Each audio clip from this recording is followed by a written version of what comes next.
Hello, ladies and gentlemen. My name is Arian Chamasmany, and I am joined by Tashman and Pablo Castro, and we are celebrating 21 years of Loaded Boards, talking about the ethos and the origin story of Loaded Boards as a whole. But in this specific episode, we're going to be touching off on the ethos. Right? The ethos, some of the learnings, history, experiences, good ones, bad ones, and touching on the future. Yes, yeah. The future, I think, is the aspect that I'm most interested in, where this whole experiment is headed. You know, how is it? Where do you plan on taking it from here? Acknowledging where it's come from and what it's become, you know, and then what the future, what you guys have in mind for it. What maybe starting, you know, with your words of experiment. You know, we've always seen Loaded as an experiment, and maybe that's a good place to start, just to kind of like explore what that means, why it's, you know, what we found to be unique, what we've reinvented the wheel many times over and over, literally and figuratively, many times to a fault. And just some of the learnings that maybe, you know, will resonate with people and be helpful for other people, the things that we can share that, you know, have been parts of our success or parts of our challenges. And, you know, as we've talked about already, the most important thing here, the key thing is people. And that starts internally, right? It starts our internal team. Took us a long time to develop the right team and the right people in the right places, in figuring out how to manage that effectively, how to work with that, how to interact with each other. But it extends beyond us too. I mean, it starts here. That's the core. As Pablo says, you know, that the love between us is felt in our boards, and I think that's very true.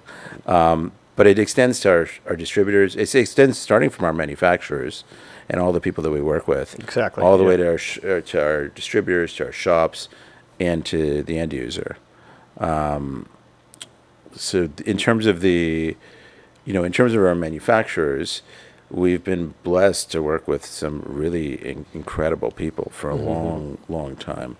And, you know, part of our approach, what we've learned, the way we've gone about this is that, part of our approach is, you know, it's got to be win-win. Everybody's got to be able to be successful. Everybody in the chain. I mean, how long has Loaded Boards? You guys have always based your manufacturing in the United States, right? Was it in San Diego based? Well, we started doing it in actually east of here in LA, and then in Ontario, and then with the decks, and then we moved those over to Lost Capital L. That was before Bamboo, right? It was right at the transition to Bamboo in 2006. Did the actual material shift the manufacturer around, or was it like the manufacturers got the materials that you guys needed and then kind of adapted? We ordered the material. I see. I picked up one of the first shipments coming in from Long Beach and then drove them up to San Diego. I recall that. Yeah, actually, I met Ernie. The veneers. Oh, really? The cores. Oh, okay. Yeah. The veneers. Yeah. I remember picking up that further in Long Beach and then going in that to truck. Yeah. My mother-in-law's the ones we used to park on catering van in Robertson. Yeah, exactly. Remember he had a spot almost like a yeah. But yeah, I've been to the as a side story, but it's kind of funny. But it goes all the way back. Like we get our bamboo from a supplier in China who is in the bamboo forests of central China. Oh, wow. And he's been a tremendous partner for us for many years. Since we've been using the same guy. We've had challenges and issues, and he's always been there. He's been just as, you know, it's all about people all over the world, right? That's what it comes down to. But I've been to the bamboo forest, and I've been to the factory. I was going to ask did you guys went and saw the actual material and did the whole process? I haven't been. Yeah, okay. And it's actually, there's a couple funny stories in that, because at the time, all the bamboo that we were using was what's called natural bamboo. And there's two types of bamboo. There's natural and carbonized. So carbonized, from my understanding, was that they put in an extra heating process to heat it up, to carbonize it, to caramelize the sugars in I see. in the bamboo. So we're like, well, it looks prettier. I like the carbonized, but it's an extra step, and we want to have as minimal of a footprint as we can, right? Always. And so we're not going to do any carbonized. We're only going to do natural.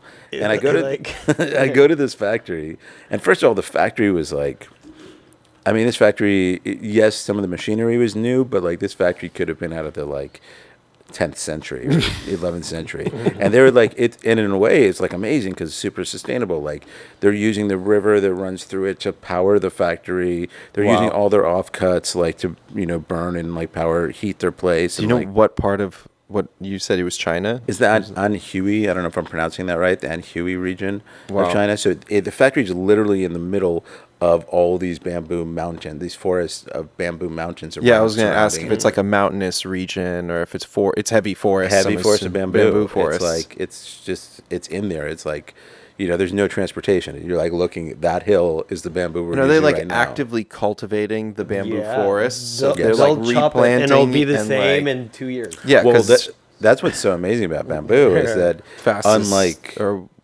seaweed, but it's bamboo is one of the fastest It's grass, actually. It's a grass, and because of that, when you chop it, it keeps growing. Unlike forestry like maple and other, which we do use as well, and it's not knocking it, but those materials, you have to replant them. They take a much higher level of stewardship to do responsibly. But so anyways, speaking of responsibly, so I go there and I'm like, cool, the natural versus the carbonized, they show me the process, and they both go in these big vats and get carbonized, but then the natural ones afterwards are put in a vat of bleach to bleach them to make them the ones we thought were the cleanest ones. They did look clean, but nice guys. Then again, then we switched everything over to carbonized after that. That's why the boards look with that. Yeah. Carbonized. And I mean, the carbonized is also it's not that dark necessarily, but it's inconsistent and there's a lot of variation, which I just think is a lot more beautiful. I mean, that must have been a funny moment when you're touring the factory and you're like, what's going on here? Yeah. This is where we bleach all the to make the natural smoking vat of chemicals. Yeah, that was nice. But yeah, back to your question in terms of manufacturing. So, we switched over to Ernie to Capital L in 2006. Yes. And that was we had a relationship with Chuck Barfoot, who was doing all our spray grip. Yes. And it was, and they're both, Ernie and Chuck are both the snowboard pioneers. So, heavy duty, behind the scenes. Well, Ernie behind the scenes, Chuck a little bit more in front, but just amazing humans. And that transition in 2006 is really what allowed Loaded to be successful. Without having that kind of level of consistency in manufacturing, it changed the whole game. Yeah. It changed the whole game. I mean, you guys were doing, with Ernie, you were doing all your composites, basically. We worked with Ernie exclusively until about 2018. Mm-hmm. And then we decided collectively that we were going to see other people. Mm-hmm. And we've done that. We have an open relationship. And we've done that, and I think it's allowed us to explore some other things. Once again, it is about great people. I think it's, time will tell, but it seems like it's going to be mutually beneficial. And a big part of, it's about business and it's about manufacturing and it's about the details of it, but it's also about relationships first and foremost. And experimenting. And experimenting. As we started the chat. With Ernie, with our wheel manufacturer, the whole thing it's like an ongoing experiment. So it's I don't, not to be cliche, but they're family. I mean, they're more than business partners. I mean, they've been, we've bent over backwards for them. They've bent over backwards for us. It's been an ongoing thing, which I think has led to tremendous things for everyone, and it's, as always, I think one of the primary goals is things need to be win-win, right? Everyone needs to be successful in the process. And that comes from, first and foremost, internally, we have to enjoy what we're doing. We have to have success, and that's financial, it's creative, it's in every way. Was the Chubby Unicorn done with Ernie? Chubby Unicorn was done with Ernie. Oh, wow. And our urethane guys as well. Oh wow. Originally, yeah. Well, you know, the outline, that blue. Yeah, because I know that board was a little more. Actually had an orangutan. Yes, right. It had the little emblem. But I know that like board took some extra gymnastics, so to speak. But I wasn't sure if Ernie was the guy who kind of stepped up. It could not have happened without Ernie, by a long shot. The Icarus could not. Yes, right. That was the next one I was going to say, the Icarus, because that one manufacturing process. I can't imagine.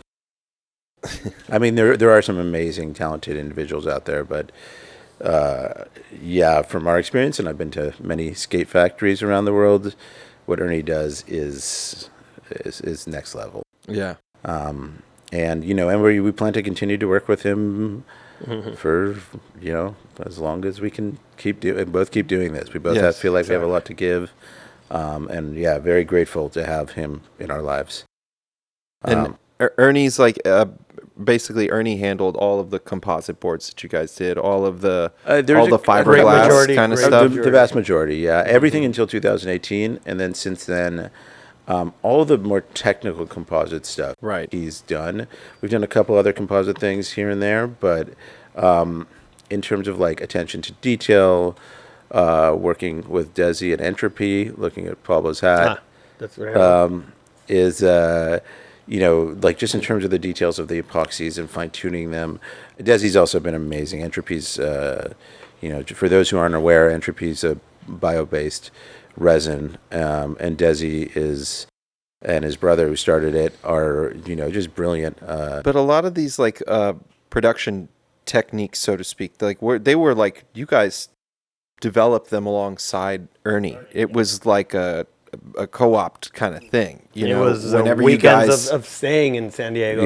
Yeah. And, whenever you guys had an issue or some kind of production hurdle you had to overcome, it was always like Ernie was stepping up and being like, I can handle this. We can figure this out. Or it wasn't necessarily okay, let's look elsewhere, like figure out who else we can work with it was all pretty much with Ernie to produce all of those. And it happened to us several times that, shit, we just cannot figure this one out. Yeah. We're going to have to change strategy or change materials or whatever. And then everyone goes back to sleep. Next day in the morning, we would just get a call. You know what, man? I think I figured it out. I figured it out. I talked to my pillow or whatever. Yeah. Ernie's like that, and I definitely need to give a shout out to Kevin as our wheel well. manufacturer. Yeah. He's always like that. Don, I can't do that. What you're trying, it's impossible. I can't do it. Okay, Kevin.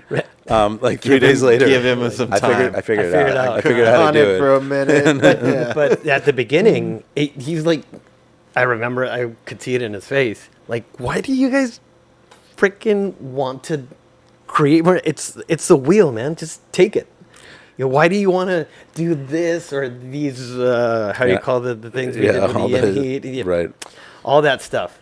But then, little by little, he realized, and we did as well, and I guess our riders, that it does make a difference. It makes a big difference. Yes. I know he. That's where the spice is. We're all very grateful. Of course. We're very hands-on. Almost. I mean, I'm sure sometimes very annoying to both of those guys, but that's what but we're very hands-on.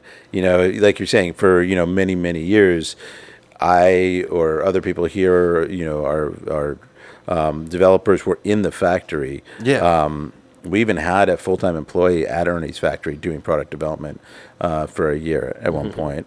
And we spent years being there, multiple days a month, just building, literally physically building and creating. And I think we all learned so much from that. Today, over COVID especially, we use that as an opportunity to develop a really robust lab here that now we can go from concept to rideable prototype decks in 24 hours. So it's definitely a dual, two-way learning street, so to speak. You guys kept coming up with stuff. I was like, okay, we need this in house so that we can develop this better for him, to hand this off to him to cultivate something. Yeah. And I feel that, we are, yes, obviously we've learned all that, we were learning so much of that from him. Learn from many places. We go to all the aerospace and material trade shows and whatnot. But having that ability in-house right now, I mean, I feel like this is the most creative period in loaded history. Yeah. And it's going to allow us to do some amazing things. It's probably going to force us to change some of our structure. You know, there was years where we would launch a board every 2 or 3 years, and now we're launching, 3 or 4 a year, and we could be doing a lot more. And that was because it took us 2 years to develop and then test and retest and then Yeah, it's still. feel comfortable launching. Yeah. That would take Yeah. us 2 years sometimes. And then And it still does. It still does take a year to two to launch a exactly. board, but we're able to be working on, 5 to 3 7 to projects 5 at now any with time. with the production topic kind of at hand, I know that for a brief minute, I'm looking at the snowboard behind you. I know Loaded was talking about kind of exploring other board domains, snowboarding and maybe surfing. There was talk for a while of if the I mean, they're all things. Those are passion projects. yes, right, of course. Neither of those is a very smart financial decision. No, right. But that hasn't stopped us. Yes, well, before. what I was going to say, Exactly. when has it been tethered by that kind of? I think with the snowboarding, there's a lot that goes into it. I think we need to. It's definitely something we want to do. Mm-hmm. It's on the shelf right now, but there's a bunch of ideas and designs. There's another one back, a crazy one back there. Yeah. We have a lot of ideas in CAD. It's finding the right way to do it, the right people to do it with. Mm-hmm. Doing with Ernie, of course, is part of the process, but also like. I don't know. We'll see. I mean, that might lead. Maybe I'm spilling some beans here, but like we're doing a lot of collabs right now recently, and snowboarding. Well, you did the thing with Pantheon, and then we there did was the other- Pantheon, which was the really long successful. treks, Yeah. kind of. We did Carver collab. Yes, right. Neil And came the to us. Evolve that you have recently partnered the electric board. I mean, you guys are doing the decks. We're doing the decks for Evolve. Yes. Or one of the models of. I see. Yeah, we Beyond designed the Reach, decks and the to be and the more wheels, specific. obviously. Oh, okay. Yes, well, And that's been super successful so far. I mean, the first batch sold out in like 2 weeks. fantastic. So Yeah. we're trying to rush the second batch right now.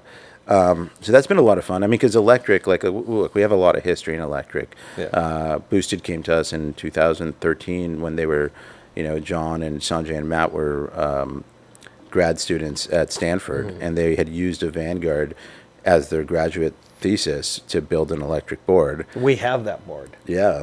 Can I bring it? Sure. Is it going to be too disruptive, To- Ethan, to run out and get that board, or it's in the what? It's in the conference room. Jimmy, yeah. I see. They gave it to you as a here, take this as our testing Never platform. launched. That was like their analog, if you can call it I that. see. way. I see. It was all. Jimmy, say hi. It Yeah, was. so I think you have the better camera there. It was. This was. Yeah. It was all hobby, exactly. RC car parts that they made out of originally. And then we went on to build all of their V1 and V2 decks and wheels. Yeah, you can see here. If you can flip it, you can see the cables running under the grip tape here. Oh yeah. I'm sorry. And we had to. Then we did like tubes In the inner V2 tubes we in did- the In the V2, we did a channel running through the center of the deck. That's right. I remember you that guys the- would install that thing. Yeah, with to give credit where credit's due, a lot of that design was done by Boosted themselves, working collaboratively on that. And we've always been fans of. I mean, look, electric is going. It's pretty clear that batteries and motors are going to get smaller, lighter, cheaper, more efficient. And electric's the future. I mean, there's no two ways about that. Yeah. I don't think it detracts from the analog side. I think both are super important. But we've always been fans of electric. We did do our own electric board with the guys at Unlimited. Yes, right. For a couple of years, and in that process, we learned that electric's not our forte, electrical engineering, or at least not at this point. We don't have any electrical engineers on board. We're all more mechanical. And I think it makes more sense for us to work with like experts like Evolve. who are building amazing things and who are really passionate about that aspect of it, and we can bring our expertise. But it ties into one of the, I mean, personally, a huge passion of mine, and I know I speak for everyone here, is mobility. We live in a city in LA that is, it's an amazing city. I'm so grateful to be here, but our biggest problem is logistics, man. second biggest problem after the homeless stuff, obviously. Oh yes, But of course. it is, and those are both huge challenges. Yes. But on the mobility side, I think we could actually hopefully have an impact. So we're working on a whole bunch of stuff. The new Fathom board is definitely a step in that direction. Mm-hmm. What we're doing with Evolve, we've also brought into the office the Bike LA, which is the Los Angeles Bicycle Coalition, who works on advocacy for infrastructure. Because I think we need to have the two-pronged approach. And starting local, if we can make an impact on this city, hopefully we can make an impact on the world, on the way people move and explore. Because we all know that, driving one person around in a 5,000-pound vehicle is incredibly inefficient, even with electric cars. I mean, it's just there's definitely better ways to do it. And it's not one or the other. I mean, yes, cars are always going to be part of our lives, and I love cars. I think they're awesome, but it's gotta be both. There's got to be a whole continuum of different. And I methods. just think this environment very specifically has a very unique kind of set of stipulations or things that you got to overcome here to get around.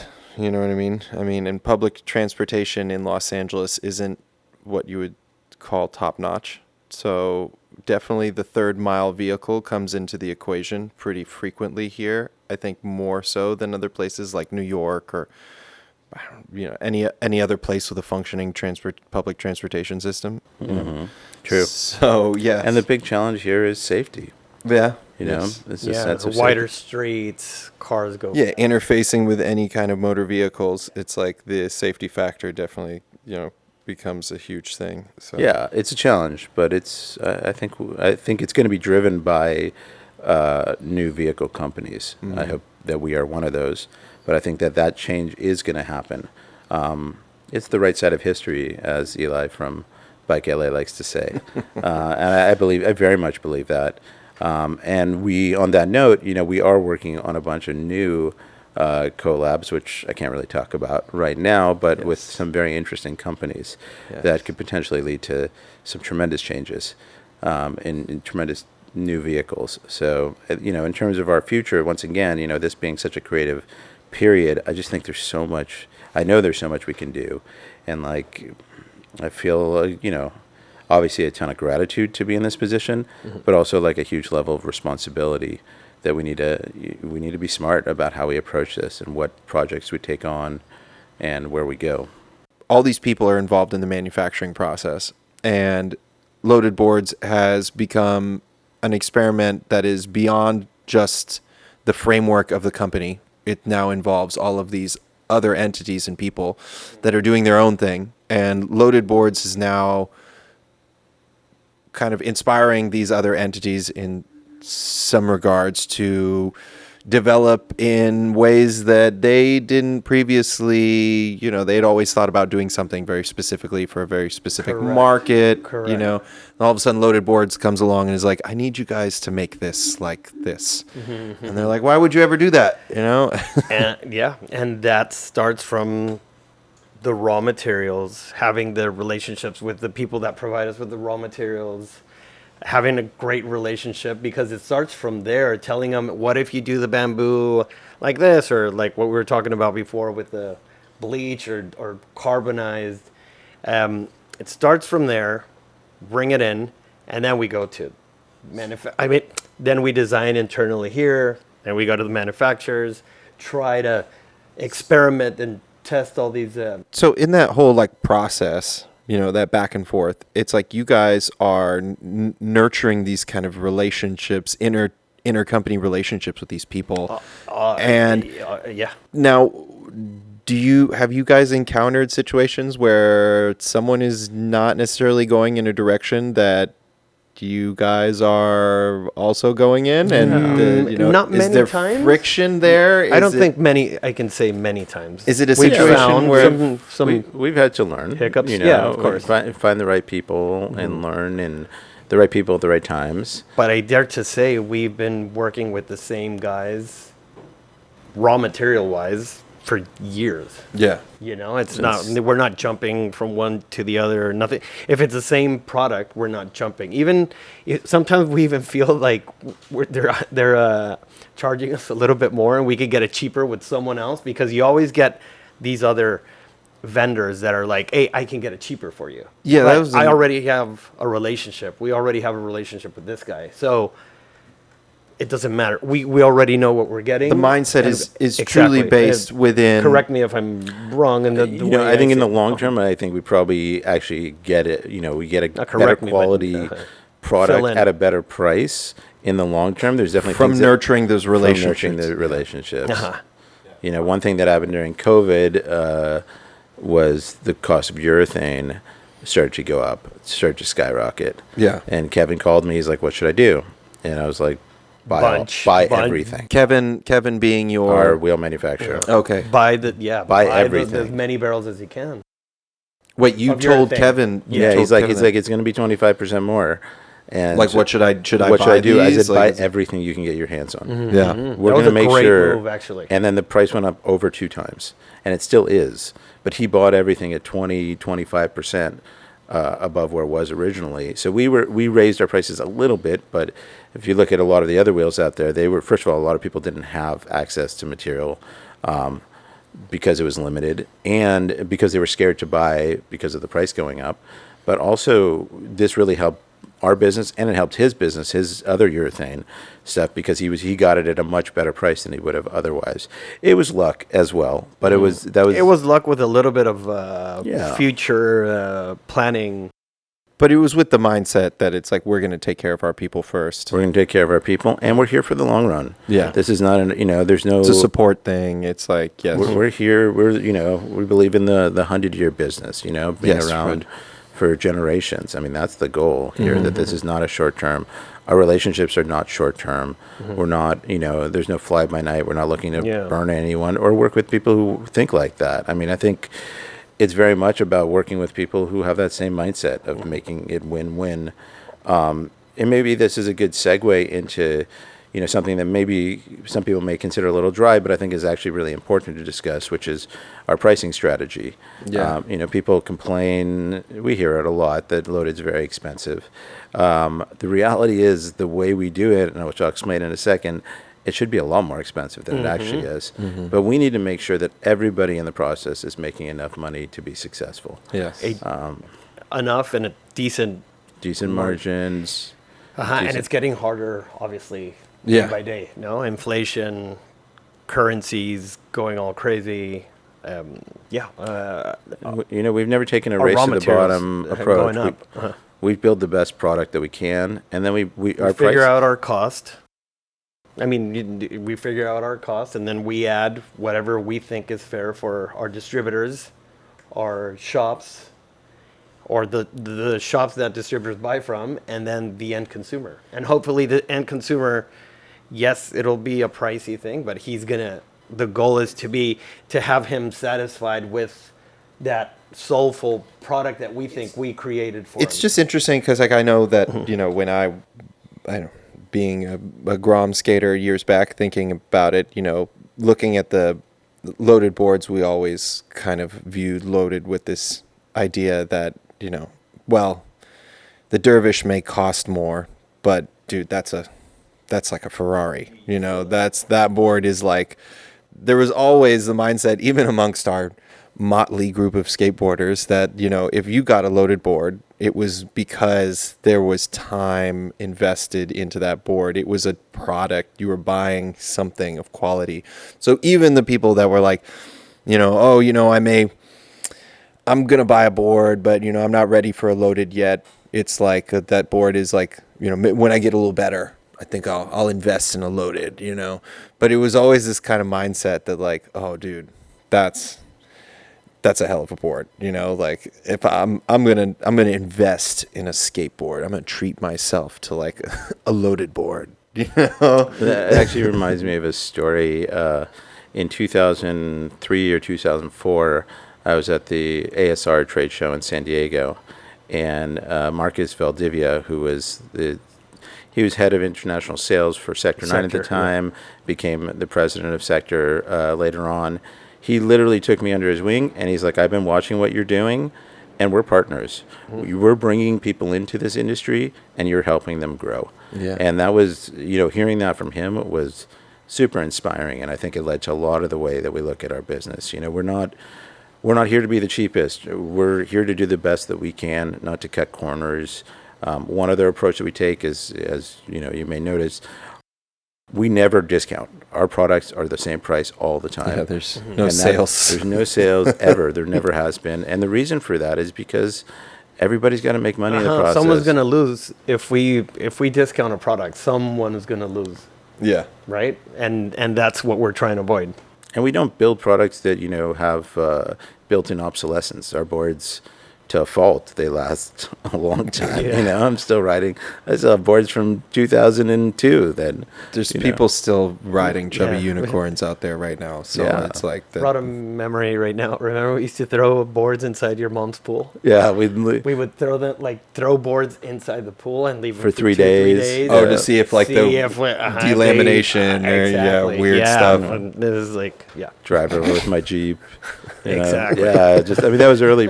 Now we have a little bit more sophisticated testing methods. remember swimming and boards, Picking Just boards looking out at from them, the deep end of the pool. Tomorrow Yeah. we'll pick them up tomorrow. Yeah, see what's right. up. Yeah. Yeah. Yeah. Swim down there and go check on them for me, Pablo, Yeah. please. Yeah. But yeah, that approach and that philosophy definitely permeates building the best we can. Mm-hmm. Personally, I love materials. I just think they're cool and Yeah. but it really is the right material for the application. Building it the best way we can. And I know we talked about mobility and we talked about future collabs and transportation and what we've been doing with like the Fathom and the Pantheon. There still is a tremendous amount to be done in traditional analog skateboards. We don't think I don't think we've even scratched the surface on what can be done and where that can be taken. So there's a lot more to do. And as we've discussed, our raison d'etre, like our primary focus is to build new and important things that expand what an Innovating, skateboard can innovating be. with materials, with designs, innovation is always seems like it's at the core of everything that you guys are doing. So it's like, that is the core. That's why we don't make street skates. It's not that we don't like it. It's that it's already been done really well. And unless we have something to really contribute, then let other people do that. yes, right. That's Exactly. So I know that you guys had held off on doing that we had mentioned before that you guys had held off specifically on doing the whole downhill line to basically better support the industry as a whole. But when you guys actually went and started exploring that, was that like a process of catch up, or was it a thing of like, seeing what was already had kind of been done and then elaborating on, from there? I know that like there was already a lot of thought that was happening about the downhill line during that time. So I think like 2000, we'd built actually a downhill board. I built one for Ryan Ricker in 2006. Oh, wow. So when he was working at a shop in New Mexico. So we'd already been playing around in that space. But in the 2008, 9, 10, 11, 3 companies in particular, Lanyards, Rain, and Comet, were making really innovative, high Comet. quality. Quebec a little bit. Quebec as well. Oh, yes, yeah. indeed. Yeah. I'm sure there's others that I'm Of course, not. that were but that were- those in particular that were- were super inspiring what they were doing, and we just didn't want to step on their toes, and they were doing it well.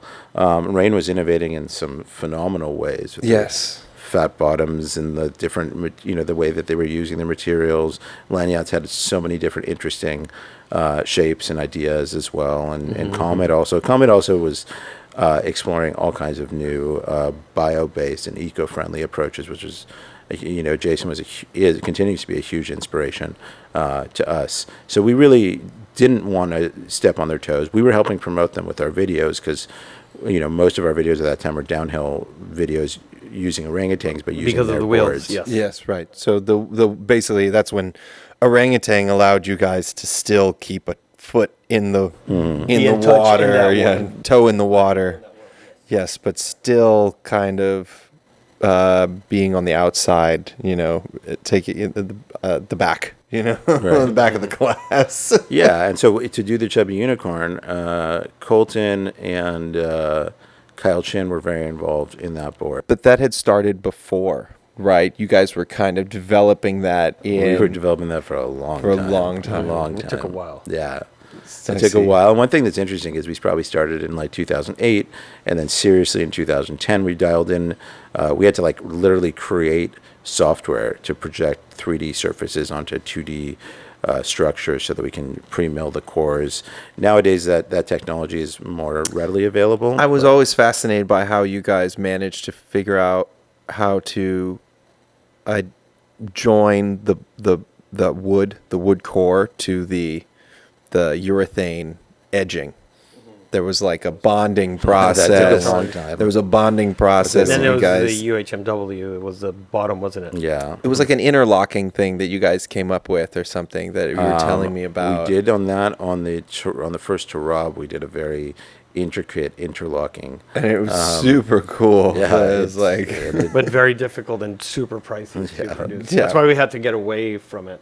I see. Okay. The Tarab 2 did not have that Yes, right. urethane. It actually was that urethane or was it urethane. Urethane on But the it actually Tarab ended as well, up right? that like we were able to rethink some of the other materials and how we use basalt in that board in the Tarab to actually have, because the intention on the nose and tail was to make it more durable, but by using different materials we were actually able to, I think, get a more durable, lighter, better product. So it's it was a different aesthetic, but it was really form follows function. Yes, right.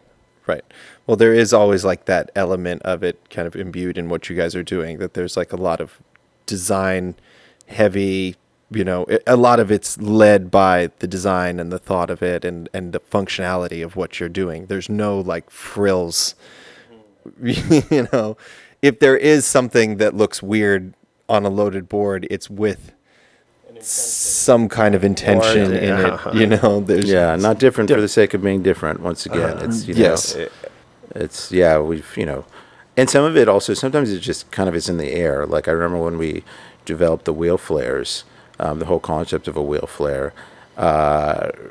Lanyards did it at exactly the same time. Yeah. And it was just one of those things that we both, I remember bumping into, I think it was Tom? Mike or Tom, Ryan. at an event, and we both had these boards with wheel flares, and I'm like, oh, wow. We're thinking the same. Cool, bro. It's Well, happened wheels were growing. The trucks were being more divey. Yes, it Stuff was- like that. So at the same time, everyone It had all to kind of create something channeled to work. people Exactly. towards the same kind of conclusions in the design process. So everybody was kind of coming to these points at the same time. Yeah, they call it like term for it. It's like evolutionary convergence. I see. It's Yes. Exactly. It's the zeitgeist. It happened with us with bamboo as well. Sector 9 came out with, we did ply bamboo, and Yeah, we they did were- vertically laminated That's bamboo. right. They were doing But it was all- plies. I remember that specifically because one of my first longboards was a Sector 9 J-Bay. And that was like one of their first boards they started doing in the laminate, like strips Bamboo ply. of Right. bamboo that would, that I remember Those after were both time. 2006. Cause Was there a vertical ply in that board? Do you recall? I remember eventually it started, doing the thing. I think we were the It was first to like- do vertical plies in a composite setup using Where bamboo. it was, yeah, yeah. that I believe that's my knowledge. I'd never seen anyone else, but the layering on the Tantian. That was that something that like was special, unique, the way you guys kind of set that up? the Or was original it- weave on the bottom Yeah, you're talking yeah. about. That was just offered to us just by. That's when I was at the bamboo factory. Uh-huh. I saw these women literally hand weaving these bamboo for, I don't know what it was for. It was for some sort of something in China. It's like they'd make bowls or plates out of it. Yeah, I'm like, right. that is cool. Can we do Hats. that? Oh, yeah. Yeah. yeah. Yep. can we do that? And like, yeah, we can get veneers of that. But it was hard to. And they didn't work. Yeah, because I we, remember. you know, when you It changed. when you pressed it, the epoxy would go to Yeah, it would the slide a little corners bit. of or- that, so they had to kind of shave it for us. Yeah, I also recall. like all the glue layers in there were not Oh, designed for the that glue. application, and then they'd start to pop up into bubbles. Bubbles. And, like, we still have, some of those bubblies. yeah, we still have a bunch of. Like, No, but it was a palette of- whole generation of Tontiens that did go out working. Oh, yeah. You know, some, like the majority did work. Yes, but right. it was just too many. And that's when you guys switched to that like solid, the solid veneer We with switched version. the- it. It's little called an that engineered swirly. veneer, which I think is really cool how they do that. And they like layer, they use like some sort of form with like crazy shapes, and then they layer veneers on it, and then they reslice it. And so that's not actually, I don't believe that's bamboo. I don't remember what kind of wood it is.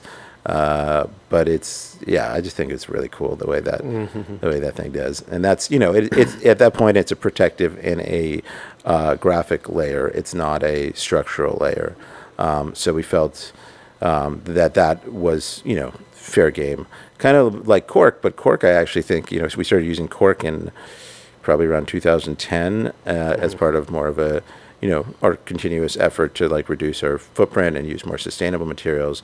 But cork, surprisingly, I thought it would not be a great material functionally, but when you saturate it with epoxy in that press, it actually becomes incredibly durable. When did you guys start using basalt? Was it just with that basalt tesseract? That's when the first time you guys must have used been basalt? 2014, Or was it 15. you guys didn't use basalt in the chubby? No, No. What was the core wood was different? basswood, Basswood. That's right. which is like a little bit stronger than a balsa, Yeah. but very light. Yes. Right. And But- it had to be that light because then the urethane would make the board heavier. So Yes. Right? Yeah, That was a little bit exactly. of the... And moving to basalt, in which we've tried to expand throughout our lineup as much as we can. Basalt's an amazing material, and a big part of it. First of all, it's beautiful. It's got like this gold. Before you laminate it, it's just a beautiful material. But a lot of the energy that's used to create the material happens on the volcanic level. So in terms of the environmental footprint, it's significantly less than fiberglass or carbon fiber. And it's also got different properties. The challenge with basalt is that they don't use it in the aerospace industry because it's slightly inconsistent. So if you're flying in, Yeah, because it has an So organic it's element hard to to get it. it So yeah. anywhere, everywhere. Yeah. At I see. any time. Yeah. and it's not cheap. And it's not cheap. And we have it specially woven for us. But in terms of the inconsistencies, they don't make a difference on a skateboard. Do you don't use any basalt in the Tarab? We do. Oh, you do. We Okay. do. To rob, yeah. To rob. And the true. Icarus, yeah, No, we No, don't that's use any. fiberglass. it's all Yeah, fiberglass. because we can't get the weave right now in basalt. Also, basalt doesn't have that kind of springy pop as much. Yes, right. So it's a little more damp, which is better for dancing boards and freeride boards. And it is for pumpy. I see. Yes, right. It doesn't have as much energy return Right. as some of the other Exactly. materials like fiberglass or something that. Yeah. And the speed of energy, like the Pumpy cambered Yes, boards is what I right. want to say. Yeah. Cambered stuff. Yeah. yeah. And coming back to what you were saying about the cork, when did we start using the cork, or what is the application? I think the snowboard No, gave we- us a lot of that information. That gave us a lot of Because when we did the snowboard, we did cork under. You know, know, where guys you- were using cork in like the Bongro, We were. right? That was like and they were early- splitting. We didn't know how That's to an do internal it layer. perfectly. The early Bongro. But we learned it with, you're right, with the, I think with the snowboard in like 2000. Is where we noticed, like, oh shit, this does make a difference. Yeah. I see. Okay. Yeah, because the early Bongras were, it was what, that generation with the burned in Mhm. atom graphic. Exactly. Yeah. That had cork. In the Inside. middle. Yeah, the center In the- layer of in the cork. but then we discovered that top or bottom is where it works. Yeah. Yes, okay. We didn't want to do it on the Because top I remember or it the used bottom. to be in a thin layer in the middle between the two that were sandwiched But on it was top. just splitting. Yeah, I remember. Yeah, Because we didn't. After a while, we you'd thought beat that it if up. you use and the cork on the top or on the bottom, with sun, water, humidity, or whatever, that's where it was going to start to, that was, I think, right, disintegrate. the experimental Bongro was like my first real loaded board. Oh, really? Yeah, Adam gave me something that he was like beating up and was like, "Hey, you should try this thing out." And it was like, "Oh, okay, yeah. What's this?" You should try this. You should try this thing out. I mean, trying to like take that dude with this. He had the. He had the weird beard, swirly beard, neck beard, shavings and stuff. He would. I helped him sometimes. Like he would last fucking hours, dude, doing the. Those are great, dude. I remember he had at one point like one side of his face was shaved. the half The beard. other side He lived was in Saturn grown for a while out. with Jason and all those guys. Like Did when he? he just arrived. Oh, yeah, like, that's right. stayed, and Yeah. then Santa Monica, Yeah. and then with Dane With and. Psy. Exactly. Yeah, Anyways, it's funny days. I mean, again, but like maybe that's another transition point in the sense that like, loaded boards, apart from it having this like really mature engineering, like technology kind of grounded in structural engineering and product design, there was this side of it that was so, and mostly due in part to Adam, that was so kind of like, oh yeah, well, take it or leave it, kind of like happy-go-lucky, like we'll see, do you guys remember that when Paris Trucks launched the Adam Colton truck? Yes, right. His pro model. So we truck, took right, that picture of that ad with Adam with the truck on top. on his head. On Yes. his head. So Deanna and I like combing him and I mean, it was so, I think that you guys had really a perfect storm in that sense that you had Adam, who was so color outside the lines kind of guy, and then on the other side of it, it was all driven by these products that were so thought out and so laser focused. I don't think those are mutually contradictory, though. I mean, we've had a lighthearted approach, True. Yeah. and I yeah, think yeah, you yeah. can. I think that's been part of the fun. But from at least from the marketing side of it, when it started getting, that's when it really kind of at least caught my attention, or like I started catching a lot of people's attention, that it was like there was this company that made these products that were extremely focused and well thought out, but their marketing strategy was so like, let's make a video about broccoli, and skateboarding with broccoli, and have Adam Stakowski and Adam Colton, a broccoli video. like, do a video where they like smash broccoli with their skateboards. Concrete Wave also. When we Yeah. were the ads, we would have so much fun doing weird. ads for Concrete Wave. and Yes, the that was pineapple. all Deanna. That was all Nana Studio Nana stuff. It's just Studio. like weird, zany, off the wall, kind of mad scientist-esque, which was, I think, that was such a wonderful little like corner that you guys had found for yourselves. It was so like, nope, everybody else was coming to it with like, we're the most professional, thought out longboards. Everybody was either super aggro and real serious about it. Do you want to try and chase the world record? This is the board for you. Right. You guys were I like, have it. They would. yeah, maybe you'll get there. Like, I think part of it actually starts in we come from a very focused place in terms of every board has an intentionality to it. Sure. And that part of it has to be playful.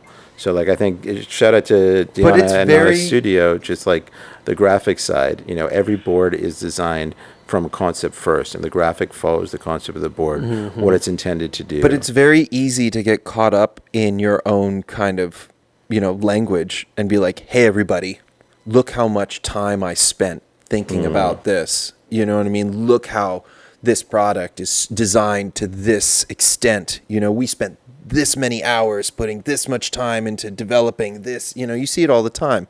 It's such like an easy, surf, like low hanging fruit kind of way to sell something that's so thought out and even in some degrees over designed. But like the way that you kind of, that you guys had this marketing side of it that was so like, let's see what happens. I mean, there's like, we it's like Sikowski farts in a trash according can to us, with a kid we in were it. like cool, but it gotta could have be been just fun. us. This is cool. But that was great. That was the magic of it. That was like the spice that I think alternatively, they captured such a a market of kids that were just skateboarding in and of itself is serious. It's like there's an aspect of it that's like, you know, when you're going and attempting these stunts, these feats, you know, kick flipping between two water tanks or doing something extreme, you know, it's like with this gravity of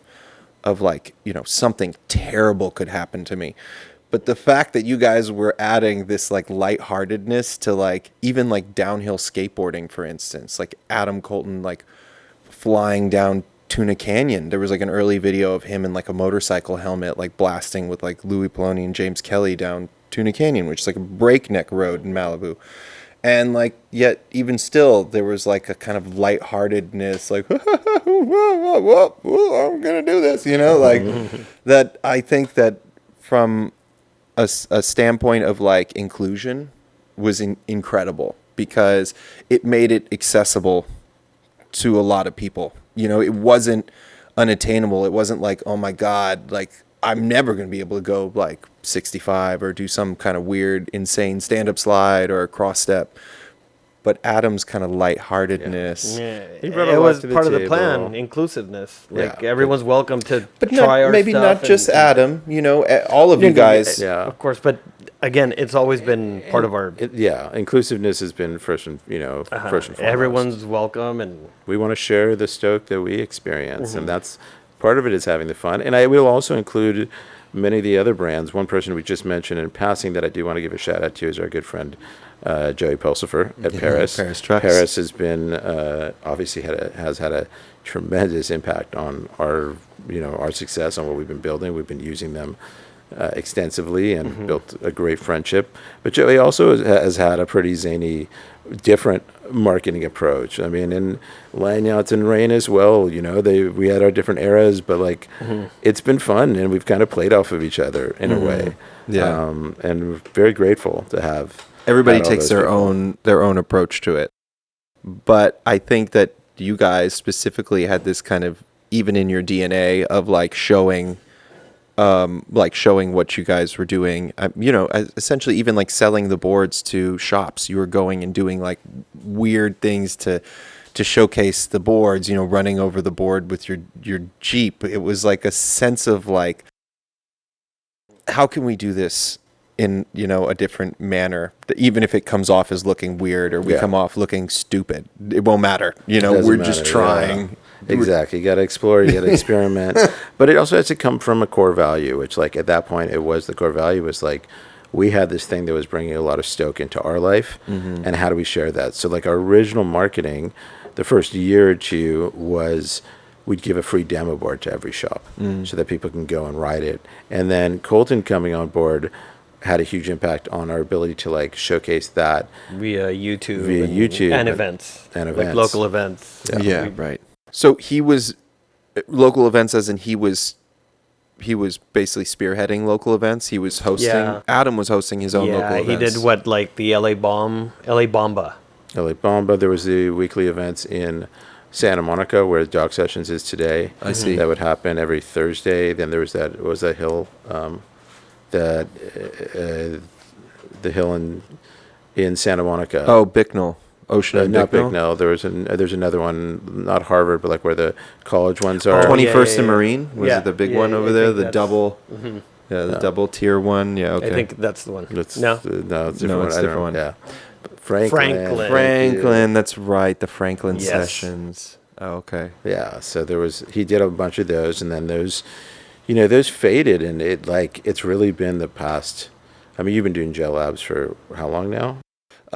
We are at 15 years. 15 years. Every Wednesday for 15 years. I need to mention we were talking before the podcast. No, that you have guys going there telling you that this is my church. I come to church. Yeah. As if it was like a Sunday. Yes. They'd Yeah. come, like, There's a lot of people they that do all their work, everything they need to do throughout the whole week, and then the they go to church. weekend warrior, They miss or it. weekday warriors. They suffer. in the true sense of the word. Yeah, I mean, this is a therapy for a lot of people. It's We need it now, man, because we're all more than ever. We all know this mentally. right yeah. now. We need. It's an escape, you know? I mean, that's the whole point of it. That's why, that's the whole romanticism in like surfing, in all of this, that it's like you go out there and you can just disconnect from everybody. Of course. And it's just you and this thing, and it's a meditative. Of course, you don't think about anything else other than going down the hill and just making your That's turns and in Buddhism they talk about present moment, being mindful is like a really stressed thing in the aspect of Buddhism, and I think that's that's what you're doing when you're skateboarding. You're practicing Agreed. mindfulness. You are present in that moment. You're not thinking about past or future. You're not worrying about what you got to do. In 2 hours from then, you're focused entirely in that moment. And it's a subconscious thing. You don't do it with a thought of like, I'm going to be present right now. It's the beauty of our sports or art forms or whatever. Truly. Snowboard, like any type of boarding. I think, at least for me, Yes, inherently. wakeboard, kiteboard, everything. It takes you there Practice. I mean, it's just immediately. like I'm there for 2 hours, and it's Immediately. So, Yeah, exactly. it's instant. You rest from the every day, all day. It's just I like the accessibility of it. At least that's what drew me to it initially, was just like the fact that it was so right there, immediate. You could go anytime, get on why this we're thing, here. and I think. I mean, that's why we're here, and that's why we need to continue to be here. I think is like because it is important. yeah, It is an important thing, and Transmit that to as many people as we can, and Exactly. whoever gets it, cool, and whoever doesn't, they're probably missing out. or hopefully they can. Or find it hopefully they somewhere- find it somewhere else. Yeah. Exactly. Yeah. But I mean, I have tremendous gratitude for all of this. This has Yeah, been an right. amazing adventure. I mean, again, it's like this is it has its roots in some really deep things. This is definitely like a meditative process, and I don't know. I think that definitely goes into like it's in the DNA of what Loaded is about, and it's like what you guys have been doing. It's the gospel that you've been spreading. So Wish we could do more, but And hopefully but, something that we but can we're here. continue to But do. we're here. Hopefully we can continue to do this for a long time to come. Yep. That's the goal. So Well, okay. I think with that being said, we're gonna conclude this one. Yeah. and we'll think pick this up is- on another one. Where we left off on this. Yeah. thank you. All right. Cool. Yeah. Yeah. Thank Thank you, everyone both. for listening to us. If someone, If you're still if there's anyone listening to us, if they're still with us. I mean, yeah. No, again, this has been awesome.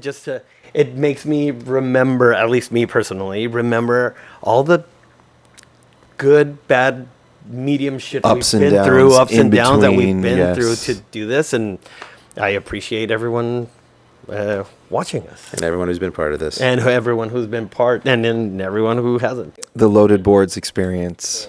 The Loaded Boards experiment. Yeah. Nate. Yes, Much love. yes, Thank you both. indeed. Yeah, buddy.